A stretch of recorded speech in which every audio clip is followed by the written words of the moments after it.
আমরা কি পাবো?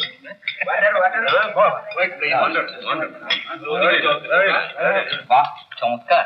ভালো লাগছে তো? নিশ্চয়ই। এটা তো ঘুরে নেই। নাম শুনে ঘাবড়াবেন না, আঁকেই তো পদ্মফুল ফোটে। এর নাম হচ্ছে মেনু পিস। এসে গেছে মেনু কাপের special menu piece. What? Menu piece? Oh, wonderful, wonderful. Nice, nice, nice. Excellent, excellent. Sure, sure. ও, আপনার ভাই তাহলে খাবার সাপ্লাই করেছে? মিথুন বাবুর ভাই শেষকালে ঘুগনিওয়ালা হলো। আর তো ব্যঙ্গ করার কি আছে, তো ভালোই কাজ। আমি কিছু বুঝি না মা। তা মিথুন বাবু কি বলেন? আমার শরীরটা কোনো ভালো লাগছে না, আমি চলি। আপনি এক্ষুনি উঠে বললেন আর একটু মেনু পিস খান না, আর যদি অম্বর হয় না আপনি আমার কাহান একেবারে ননসেন্স।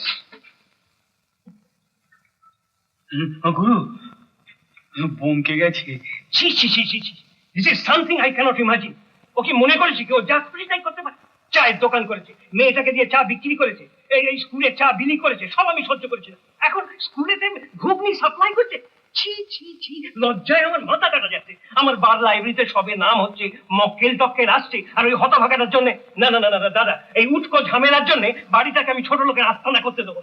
তুমি জানো বোধ হয় আমি একেবারে জুয়েল জামাই পেয়েছি। আর ওই ঘুগনিওয়ালা চালা এদের জন্য যদি ওই বিয়েটা খেঁচে যায়, আমি তাহলে কাউকে রেহাই দেবো না। গুরু কি বলেছিলাম বলো? কিরকম চললো কি চললো না? মেনু পিস চলবে না মানে দেখ, প্লেট একটা মেনু পিস কেউ ফেলে। তাহলে গুরু আমি যা বলেছিলাম সে তো মিলে গেল, যে একবার খেতে পেলেই আবার চাইবে খেতে। আবার কি রে, বারবার চেয়ে খেয়েছি। তাহলে গুরু আর দেরি করে কি হবে? পুজোর আগে হ্যান্ডবিল ছাপিয়ে না মাল বাজারে চালু করে দিই। নিশ্চয়ই। আরে শুধু কিন্তু আমরা ওই হ্যান্ডবিল চাপিয়ে থামবো না, আমরা এই মেনু পিস নিয়ে বেরিয়ে পড়বো। রাস্তায় রাস্তায়, হাটে মাঠে, এই নেই হাটে মাঠে ঘাটে কলে কারখানায় গ্রামে গঞ্জে সর্বত্র যাব। আসুন দাদা আসুন, জনতার প্রিয় মেনু কাপের মেনু পিস, গণদেবতার আশীর্বাদ ধন্য।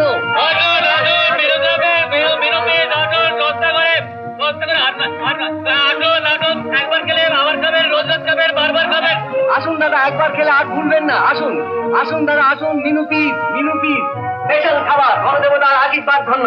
এই দেখ মেনু গ্রন্থে কিরকম হ্যান্ডবিল ছাপিয়েছে দেখ। জনতার প্রিয়, পরীক্ষা প্রার্থনীয়, নিতাই চাঁদ হালদার বলেন বর্তমান কালের পরিশুদ্ধ নির্ভরযোগ্য খাবার। চিন্তার বিলিয়েছে তো, দোকানে একদম ভিড় জমে গেছে। যে খাচ্ছে সেই বলছে কই দেখি, আরেক প্লেট দেখি। কি হলো রে?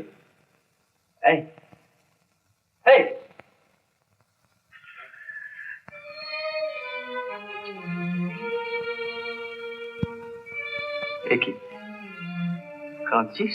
তোমার দুটি পায়ে পড়ি ছোটকা, তুমি আর ঘুগনি বিক্রি করো না। হ্যাঁ, যদি তুমি আমার কথা না শোনো আমি ঠিক চলে যাব। চলে যাবি? হ্যাঁ, আমার কথা ভাবতে গিয়ে তোমার আর আমি নিচে নামতে দেব না। আমি নিচে নেমে যাচ্ছি? ওরা তো তাই বলছেন, তুমি নাকি এসব করে ছোট লোক হয়ে গেছো। ছোট লোক? দেখ, যারা ঘুগনি বিক্রি করে, চায়ের দোকান দেয়, তারা ছোট লোক হয়ে যায় না, বরং চোখের চামড়া উল্টে যারা শুধু নিজের স্বার্থটাই দেখে তারাই ছোট লোক হয়। কিন্তু আমি যে আর এইসব সহ্য করতে পারছি না। তুই সহ্য করিস না? কে বলেছে তোকে সহ্য করতে?